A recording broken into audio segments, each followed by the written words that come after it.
Assalamualaikum warahmatullahi wabarakatuh. Selamat pagi teman-teman semua. Senang sekali kali ini kita ketemu untuk membahas hal yang menarik sekali gitu ya mengenai behavior based interview. Akan ada berbagai istilah yang biasanya bisa dipertukarkan agak mirip gitu ya. Dengan behavior based interview ini ada yang menyebutnya BAI gitu ya, behavior event interview, ada juga yang menyebutnya sebagai kompetensi based interview. Biasanya agak mirip satu dengan yang lainnya atau malah cenderung sama gitu ya. Nah, sebelum sampai ke model yang sangat spesifik ya, pendekatan yang sangat spesifik terkait dengan behavior based interview yang model STAR gitu ya, saya akan membahasnya lebih general dalam dalam kerangka apa sih kemudian important skill gitu yang kemudian harus dimiliki oleh seorang interviewer BBI gitu ya, yang behavior based interview. Yang pertama adalah tentu saja harus menguasai basic konsep dari BBI itu sendiri. Yang kedua adalah mengenai perilakunya, interviewer behavior yang harus seperti apa, dan yang ketiga adalah bagaimana sih kemudian caranya mengolah dan mengelola data dari interview gitu ya. Nah, kita akan di part 1 ini kita akan membahas yang bagian pertama. Nah, ada 3 basic konsep dari BBI gitu ya. Yang pertama adalah konsep kompetensinya itu sendiri gitu ya. Seorang interviewer BBI itu harus menguasai dan bisa membedakan dengan betul apa sih bedanya kompetensi dengan aspek atau kompetensi dengan potensi misalnya gitu ya.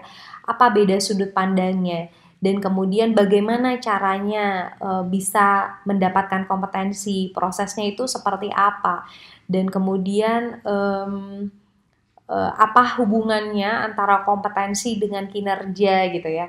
Konsep-konsep dan prinsip dasar itu yang kemudian harus dikuasai betul oleh seorang interviewer BBI. Mengapa gitu ya? Karena kemudian kompetensi itu akan dijadikan kriteria bagi seleksi gitu ya. Tujuannya apapun ya. Seleksi di sini bukan seleksi dan rekrutmen saja gitu ya. Tapi seleksi dalam arti yang umum, artinya bisa juga untuk promosi, bisa juga untuk potential review, bisa juga untuk training misalnya gitu ya. Jadi dalam konsep yang lebih luas. Nah, kemudian mengapa juga perlu mengetahui terkait dengan kompetensi itu juga agar kemudian si interviewer itu bisa mengkategorikan tanggapan kandidatnya secara tetap ke dalam sasaran kompetensi. Saya yakin biasanya tidak hanya satu kompetensi yang dituju tapi banyak kompetensi ya. Jadi di dalam satu profil biasanya seperti itu. Penting sekali bagi interviewer untuk bisa memahami dulu pertama semua kompetensi yang disasar, dan yang kedua adalah membedakan antara kompetensi satu dengan kompetensi yang lainnya. Jangan tumpang tindih. Kemudian pemahaman yang kedua adalah mengenai selection systemnya gitu ya, bahwa biasanya kompetensi itu atau interview kompetensi itu kan menjadi salah satu bagian dari sistem seleksi yang besar gitu ya. Nah, itu yang kemudian harus bisa dipahami oleh si interviewer. Ini posisi interview kita nih ada di posisi yang mana, ada di tahapan yang mana, dan itu tujuannya untuk apa gitu. Dan tentu saja adalah basic konsep mengenai data dan kemudian STAR itu sendiri.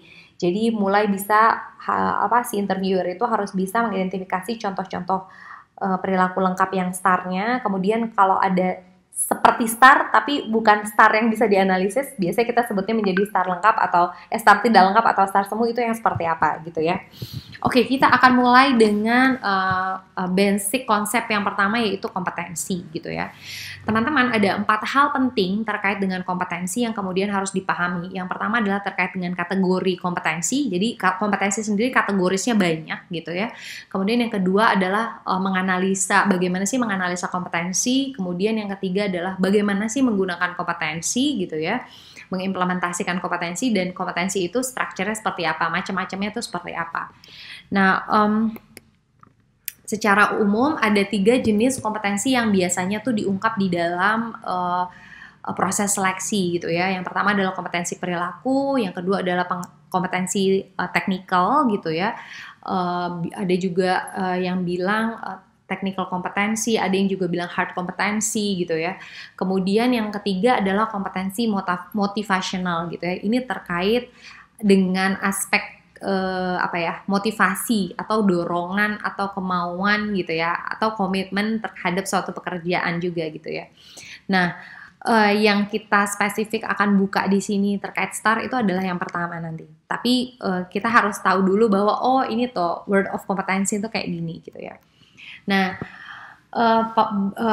pemahaman mengenai kompetensi yang juga harus dikuasai adalah mengenai kompetensi analisisnya gitu ya. Jadi walaupun tugasnya seorang interviewer BBI, behavior based interview itu adalah kayaknya yang paling terakhir tuh gitu ya, mengungkap STAR dan seterusnya, tapi penting loh gitu ya untuk tahu gimana sih caranya menyusun kompetensi itu prinsip dasarnya menyusunnya seperti apa sih gitu ya. Apakah dia di level potensi atau dia di level perilaku yang mana gitu ya, seperti itu. Kemudian juga apa hubungannya antara kompetensi dengan kinerja seseorang gitu. Kok bisa ya dengan mengungkap kompetensi kemudian kita bisa memprediksi bahwa orang ini bisa efektif dalam bekerja gitu ya. Kenapa dengan memprediksi kompetensi atau sekarang dalam di tataran perilaku ya, kompetensi itu kok dulu orang-orang berpikir bahwa ini lebih bisa memprediksi nih gitu ya, daripada sekedar potensi gitu ya. Nah itu juga harus bisa dipahami oleh si interviewer sebelum dia melakukan interviewnya. Kemudian adalah penggunaan kompetensinya itu sendiri gitu ya. Si interviewer harus paham bahwa kenapa sih kemudian digunakan kompetensi. Yang pertama adalah untuk mengarahkan pengumpulan data, terutama dalam proses wawancara. Kemudian kompetensi juga digunakan untuk menganalisa kekuatan serta kelemahan, pengetahuan maupun perilaku kandidat dalam kaitannya dengan suatu pekerjaan sasaran atau perannya. Jadi kompetensi yang diungkap itu biasanya sangat erat sekali dengan peran gitu ya, dengan jabatan. Beda jabatan maka kemudian profil kompetensinya mungkin akan berbeda. Kemudian juga biasanya kompetensi itu dipakai untuk keputusan penerimaan pegawai yang tepat dan adil. Tadinya proses seleksi sebetulnya bukan hanya terkait dengan rekrutmen saja, promosi dan seterusnya juga bisa. Tapi bagaimana kemudian menentukan orang yang tepat gitu ya kan, yang bisa diprediksi bisa berhasil gitu. Sekaligus juga agar penerapannya tuh adil gitu ya. Artinya ya memang untuk menera beberapa orang gitu, artinya harus ada standar yang sama gitu. Nah, standar yang sama itu adalah kompetensi tadi gitu ya. Kemudian juga kita menggunakan kompetensi untuk membantu mendefinisikan standar kinerja untuk suatu pekerjaan sehingga Anda dapat mempertahankan penilaian standar selama proses seleksi. Nah, ini kalau misalnya kita nggak ada standar, nggak ada kompetensinya gitu ya, maka terus kita bisa saja ubah nih gitu ya. Yang disebut dengan menjadi seorang dosen yang baik itu kayaknya yang komunikasinya bagusnya itu yang kalau dia bisa ngomong lancar. Nah, begitu kandidat pertama komunikasinya lancar plus kemudian dia bisa berargumentasi, begitu masuk kandidat yang kedua kita akan bilang tidak hanya ngomongnya lancar tapi juga harus bisa berargumentasi. Artinya ketika tidak ada panduan kompetensi maka kemudian kita tidak bisa mendefinisikan yang standar gitu. Untuk tiap orang bisa jadi berbeda standar. Dan itu menjadi tidak adil gitu ya. Nah, selanjutnya terkait kompetensi gitu ya, biasanya setiap jenis kompetensi, ini kan jenis kompetensinya itu akan berbeda-beda nih struktur struktur pemaparannya. Kalau untuk kompetensi perilaku biasanya dia akan dimulai dengan nama, definisi, tindakan utama, key behavior gitu ya. Ini yang paling minimal. Tambahannya biasanya akan ada contoh juga kegiatan spesifik kalau di pekerjaan itu yang dikatakan efektif tuh yang seperti apa, ada contoh-contohnya. Nah, kalau untuk pengetahuan teknis biasanya strukturnya yang dijelaskan di dalam kompetensi itu ada nama kompetensinya, kemudian definisinya, area pengetahuannya, baru kemudian levelingnya juga bisa gitu. Ini juga levelingnya gitu ya, dan biasanya contoh juga. Nah, kalau kompetensi kecocokan motivasi itu biasanya ada nama, namanya apa, biasanya ada motivational fit, itu mencakup organizational fit salah satunya, kemudian juga allocation fit, jadi tergantung ya fitnessnya. Kemudian ada definisi, ada facet, dan ada penjelasan facetnya. Nah, yang kita bahas itu adalah yang di kompetensi perilaku nanti ya. Gitu. Nah, kemudian ini contohnya, saya akan langsung spesifik di struktur kompetensi perilaku itu seperti apa. Ini contohnya, contoh aligning performance for success ya. Ini yang pakai modelis gitu ya, model daftar key behavior. Ini definisinya, kemudian ada key actionnya, set performance goal, establish approach gitu ya. Ini kemudian ada sampel job activities-nya. Jadi contoh-contoh perilaku kerja yang kemudian menunjukkan key action ini. Gitu. Nah, ini adalah model lain, ini model yang leveling gitu ya. Ini saya ambil dari Spencer. Jadi ada kompetensi, ada definisinya sama, ini adalah ada key behavior-nya agak mirip sama yang tadi juga. Nah, ini adalah levelingnya gitu ya, dikatakan 0 kalau, dikatakan 1 kalau gitu ya, ada mencapai standar yang tentu saja ini poin-poin key behavior-nya ini merujuk pada kriteria yang ada di sini gitu. Jadi teman-teman bisa lihat bahwa ada paling common sih sebetulnya dua model ini. Nah, kemudian tadi setelah kita memahami kompetensi, interviewer juga harus memahami bahwa pada saat dia melakukan behavior based interview itu sebetulnya bagian dari proses seleksi yang lebih besar gitu ya. Biasanya untuk menyeleksi seseorang itu tidak hanya lewat behavior based interview saja, tapi melalui proses seleksi yang lebih besar. Nah, ini yang penting diketahui oleh si interviewer gitu. Jadi gambaran umumnya tuh seperti apa, tahapannya tuh apa saja, dan masing-masing tahapan itu berperan untuk mengungkap aspek apa. Jadi dia tahu betul pada waktu di interview itu hasil yang diharapkan dari proses interview itu apa gitu. Yang pengen diungkap itu apa gitu. Jangan sampai kemudian dia mengungkap hal lain yang sebetulnya sudah akan menjadi target dari tahapan lainnya. Nah, seperti itu. Nah, pada dasarnya pada saat kita melakukan seleksi gitu ya, itu ada 3 hal yang biasanya kita perlu ungkap dari kandidat gitu. Yang pertama biasanya adalah mengenai aspek pengalaman, keterampilan gitu ya. Jadi hard things-nya atau technical things-nya gitu ya, biasanya itu ada di awal tuh. Kita akan lihat dulu latar belakangnya gitu ya, biasanya ada di CV atau di resume gitu. Kemudian kita bisa lihat dia punya pengalaman apa atau dia punya kualifikasi apa gitu. Nah, kemudian ini biasanya dijadikan dasar keputusan gitu ya, apakah kemudian dia akan lanjut atau tidak. Kalau dalam konteks fresh grade biasanya IPK minimal berapa gitu-gitu kan, ada seperti itu. Nah, itu biasanya di tahap awal. Nah, selanjutnya informasi yang diungkap adalah biasanya pengalaman yang spesifik atau kompetensinya gitu ya. Nah, jadi biasanya yang diungkap adalah apa yang telah dilakukan kandidat dalam pekerjaan atau pengalaman lainnya. Kemudian di sini akan memberi gambaran yang lebih jelas gitu ya mengenai apa yang dilakukan kandidat atau pengalamannya seperti apa, itu jauh lebih dalam lagi, lebih dalam, dan ibaratnya kita kayak mendalami yang ada di poin 1 tadi gitu ya. Dan kemudian dalam proses menggaliannya kita akan menggali faktor siapanya, apa, kapan, di mana, bagaimana dia berperan sebagai apa gitu ya, di balik pengalaman-pengalaman atau fakta-fakta yang tercantum di resume.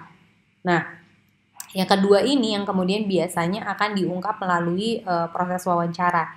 Dan yang ketiga itu berkaitan dengan aspek motivational, minat atau keinginan. Oke, kalau misalnya tadi kandidatnya itu udah cocok nih sama kita dari sisi teknikal, dari sisi pengalaman gitu, kemudian juga udah cocok dari sisi perilakunya, jadi aspek softnya. Nah, yang terakhir juga penting adalah oke, terus kamu mau kerja nggak sama kita? Karena pekerjaan ini modelnya seperti ini, akan ditempatkan di sini gitu ya.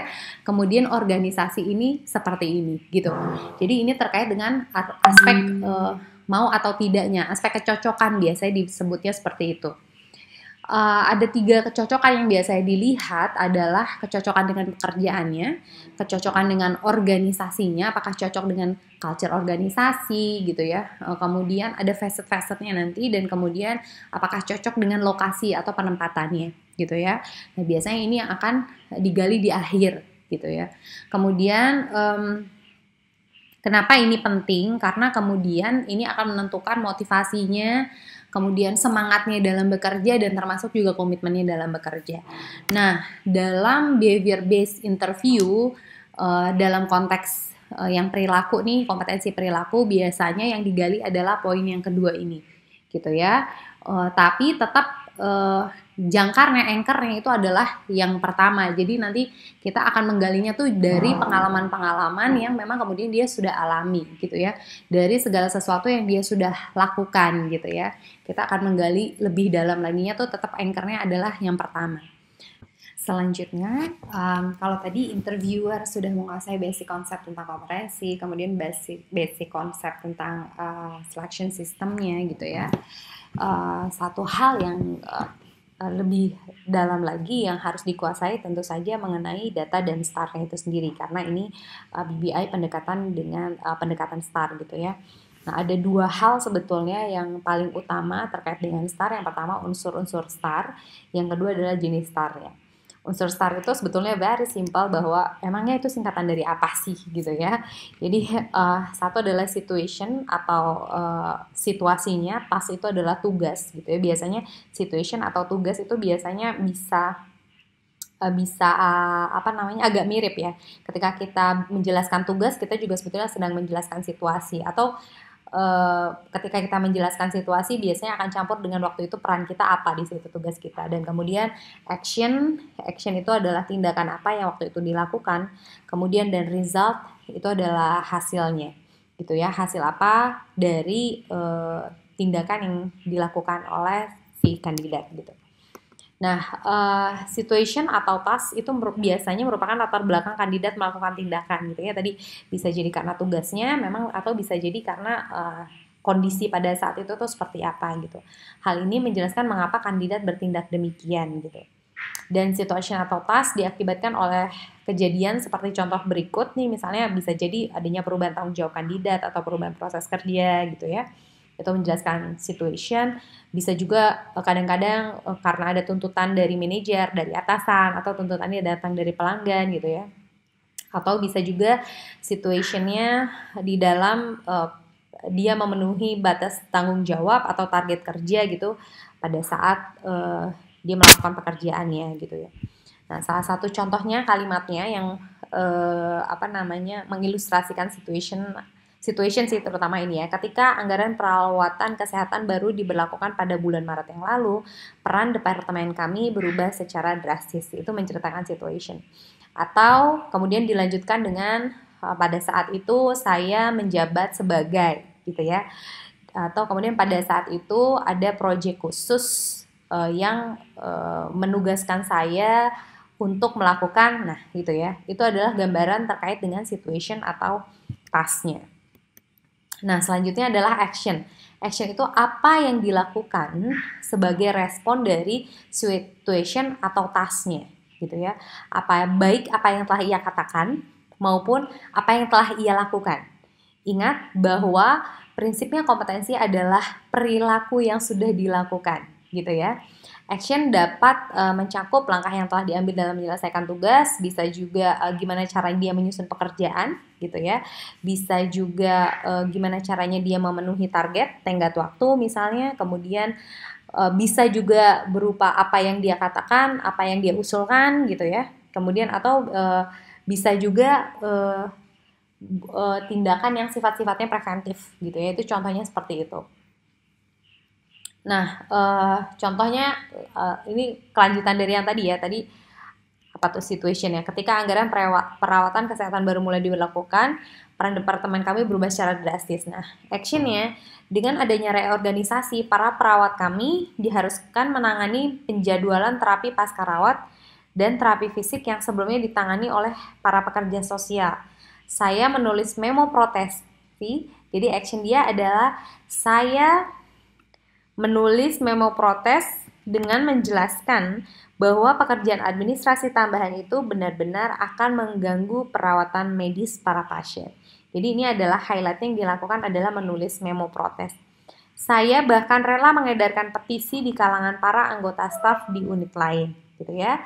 Di situ tindakan masih rangkaian tambahan tindakan dari protesnya dia, gitu ya. Nah, kemudian ada result. Result adalah hasil dari tindakannya, gitu ya. Hasil dari tindakannya seperti apa, efektif atau tidak, bisa membawa perubahan atau tidak, gitu ya. Contohnya, jadi tadi dia udah menulis memo protes, kemudian juga menggerakkan, gitu ya.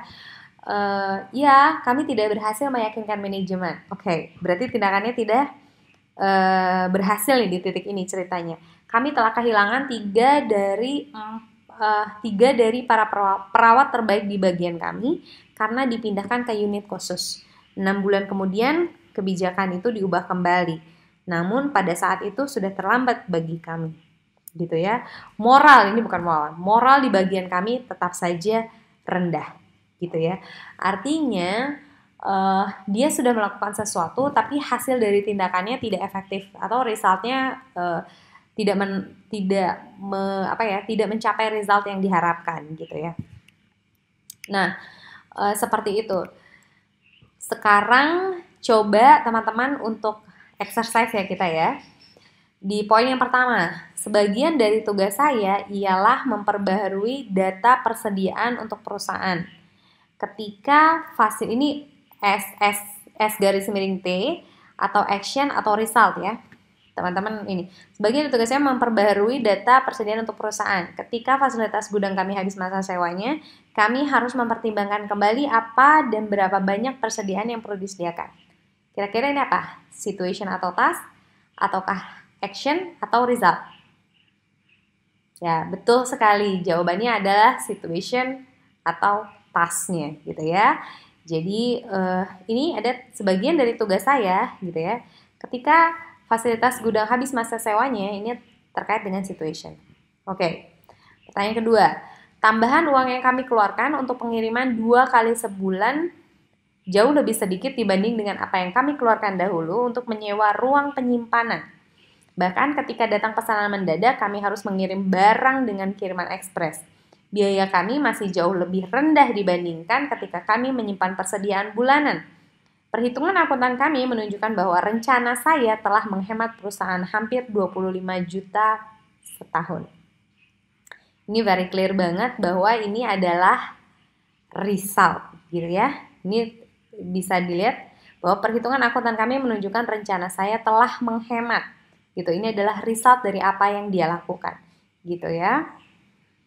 Kemudian di sini adalah ketika saya menyadari bahwa kapasitas penyimpanan kami dikurangi separuhnya, saya menghubungi para distributor terbesar kami dan menanyakan berapa biaya yang harus dikeluarkan bila kami membeli dalam jumlah yang sama, tapi pengirimannya dalam jumlah yang lebih kecil, 2 minggu sekali, bukan sebulan sekali sebelumnya. Ini apa? Action ya. Jadi ini situation task-nya, ini action-nya, ini adalah result-nya, ini R-nya, gitu ya. Ini adalah action. Oke. Nah, jenis-jenis star gitu. Ada star yang lengkap. Nah, yang diharapkan untuk bisa dihasilkan dari proses interview adalah yang lengkap gitu, yang ada S atau T-nya, yang ada A-nya, ada R-nya. Karena dengan lengkap maka baru bisa dianalisa. Tapi gitu ya, kadang-kadang di dalam proses interview tuh bisa juga dihasilkan ada namanya star semu, ada star parsial gitu ya. Oke, kita akan lihat. Star semu, kalau star lengkap yang kayak tadi ya teman-teman, jadi situation task-nya ada, action-nya ada, result-nya ada. Nah, kalau star semu itu adalah pernyataan yang kelihatan hebat, tapi nggak ada isinya, gitu ya. Disebut semu karena sepertinya memberi si interviewer itu informasi mengenai perilaku yang dibutuhkan, padahal enggak gitu. Misalnya terkait dengan pernyataan yang kabur, pernyataan umum yang kelihatannya bagus, tapi tidak menceritakan hal yang spesifik gitu ya. Atau juga kadang-kadang terkait dengan pendapat atau opini gitu ya, penilaian pribadi, pandangan pribadi si kandidat. Jadi bukan terkait dengan apa yang dia lakukan, apa yang dia katakan gitu ya. Tapi menurut saya gitu ya. Jadi itu adalah star semu. Dan yang berikutnya adalah pernyataan teoritis atau berwawasan masa depan. Jadi memberitahu kita, kalau dulu teman-teman ingat gak sih, ada masa-masa di mana kalau interview kerja itu pasti ditanyanya apa yang akan Anda lakukan bagi perusahaan ini. Nah, sebetulnya jawabannya pasti jelas-jelas itu akan jawabannya bentuknya adalah pernyataan teoritis atau berwawasan masa depan, star semu gitu ya. Jadi bukan apa yang sudah dilakukan, tapi dia akan cerita apa yang seharusnya dilakukan secara ideal gitu. Nah, para kandidat yang berbicara dengan star semu umumnya biasanya dia nggak jujur atau dia biasanya berusaha menghindar. Jadi untuk bisa terlihat baik. Bila Anda mendapatkan star semu gitu ya, Anda harus menggali lebih dalam untuk mendapatkan substansi di balik pernyataan kandidatnya, yaitu contoh-contoh nyata perilakunya. Jadi kadang-kadang keluarnya, iya Bu, memang menurut saya kebijakan mengenai misalnya let's say kayak tadi ya, kebijakan mengenai aturan prosedur perawat itu harus diperbaiki. Oke. Tapi apa yang Anda lakukan pada saat ada perubahan itu? Itu adalah poinnya gitu kan ya. Oke, ya betul sekali Pak. Atau misalnya, oh begitu ya Pak ya. Waktu itu berarti apa yang Bapak lakukan gitu. Jadi bukan pendapatnya atau bukan kondisi ideal yang seharusnya dilakukan tadi. Karena itu bukan yang benar-benar dia lakukan. Yang perlu ditanyakan lagi-lagi kuncinya yang dia lakukan, yang dia katakan gitu ya. Nah, ini dia. Termasuk star semu yang mana? Ingat-ingat ya, tadi ada 3 star semu. Ada pernyataan kabur, ada pendapat, dan ada yang teoritis. Saya berencana untuk mengambil pendidikan gelar lanjutan tahun depan. Yang mana itu? Yang berwawasan masa depan gitu, bukan yang sudah dia lakukan. Saya yang bertanggung jawab sehingga semua proposal mengikuti sistem dan dapat diteruskan kepada klien. Ini apa? Ini adalah yang pertama nih ya, yang pernyataan kabur. Kemudian lembur saya rata-rata saja. Ini yang mana? Oke, balik lagi ke sini. Lembur saya rata-rata saja. Yang mana? Yang pernyataan kabur juga. Karena kita nggak tahu rata-ratanya itu berapa sih gitu. Rata-rata itu baru bermakna ketika kita compare jumlah lembur dia dibandingkan sama yang lain. Bapak biasanya seminggu berapa kali? Kalau teman-teman lain berapa kali gitu ya. Nah, kemudian saya harus mengatakan antusiasme saya telah berhasil membantu semua orang yang bekerja dengan saya menjadi lebih termotivasi. Yang mana yang itu? Yang kabur, pendapat opini, atau yang teoritis? Yang pendapat atau opini, bisa jadi itu hanya perasaannya saja gitu ya. Jadi silahkan bisa ditanyakan buktinya apa gitu. Jika mendapat hambatan seperti itu, saya akan tahu bagaimana cara menanggungnya. Akan gitu ya. Itu kuncinya adalah pernyataan teoritis atau berwawasan masa depan yang belum dia lakukan. Saya adalah salah seorang pembaca cepat yang tercepat dan paling teliti di perusahaan ini. Yang mana? Itu adalah yang kabur gitu ya. Jadi umum gitu ya. Biasanya pernyataannya tuh pernyataan yang tidak spesifik menunjukkan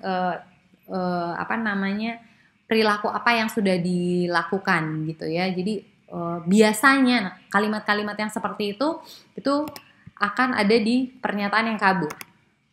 Kadang-kadang sih interview itu juga terjebak sih. Jadi maaf Pak, biasanya Bapak lembur berapa kali gitu ya. Jadi nggak nanya tuh spesifik situasinya, nggak nanya actionnya atau tasnya, nggak nanya actionnya, nggak ada resultnya. Jadi dari pertanyaannya udah salah gitu. Ketika kita bilang biasanya, maka kemudian dia akan menjawabnya itu yang nomor 1 itu sudah hampir jelas. Nah, ada juga yang disebut dengan star parsial. Kalau tadi star yang semu gitu ya. Kalau ini yang parsial. Yang parsial itu adalah kandidat hanya memberikan sebagai informasi. Bisa jadi ada situasi atau tugas tapi nggak ada action, nggak ada resultnya. Atau kemudian berbagai kombinasinya gitu ya. Ada actionnya ada, resultnya nggak ada, situation tasknya nggak ada gitu. Nah, lakukan hal-hal sebagai berikut teman-teman. 1, kenali apa yang telah diberikan oleh kandidat. Jadi begitu teman-teman udah ketemu nih, oh ini star parsial nih. coba ditandain yang dapat yang mana dulu gitu, apakah situation task-nya atau action-nya atau result-nya. Kemudian identifikasi apa yang masih dibutuhkan gitu ya dari komponen tersebut. Oke. Kita exercise ya. Yang ini, ketika pesanan mendesak itu masuk, pemimpin kelompok kami menawarkan kepada kami masing-masing untuk bekerja lembur supaya menyiapkan pengiriman. Saya menolaknya karena sudah berjanji bermain golf dengan beberapa teman. Ini apa namanya? Ini star yang lengkap, atau star yang semu, atau star parsial yang masih membutuhkan situation, task, action, result. Yang mana?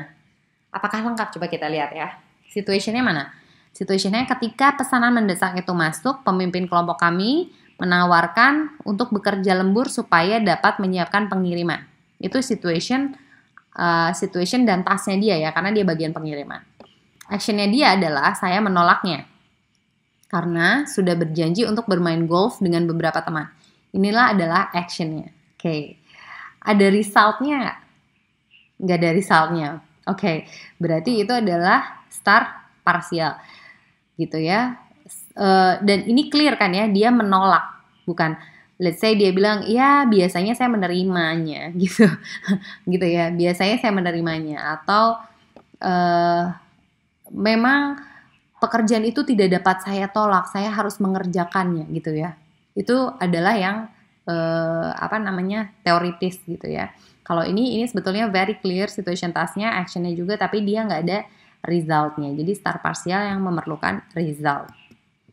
Nah, ini contoh 2. Saya sudah merencanakan untuk membeli sebuah komputer supaya dapat menyelesaikan lebih banyak pekerjaan di rumah. Oke, situation task-nya nggak ada, action-nya juga nggak ada, result-nya juga nggak ada, gitu ya. Ini adalah star yang sifatnya semu, gitu ya. Jadi saya sudah merencanakan. Jadi ini baru rencana nih, belum diapa-apain nih. Baru direncanakan dulu untuk membeli sebuah komputer supaya dapat menyelesaikan lebih banyak pekerjaan di rumah, gitu ya. Jadi belum sampai di level perilaku. Nah, segitu dulu teman-teman exercise-nya gitu ya. Nanti di perkuliahan kita akan lebih dalamin lagi contoh-contoh yang memberi gambaran yang lebih clear pada teman-teman tentang terutama nanti terkait dengan bagaimana sih kemudian bisa mengenali pernyataan-pernyataan responden atau pernyataan kandidat gitu ya, sehingga pernyataan itu nanti bisa diolah menjadi data kompetensinya kandidat, seperti itu. Terima kasih banyak teman-teman. Wassalamualaikum warahmatullahi wabarakatuh.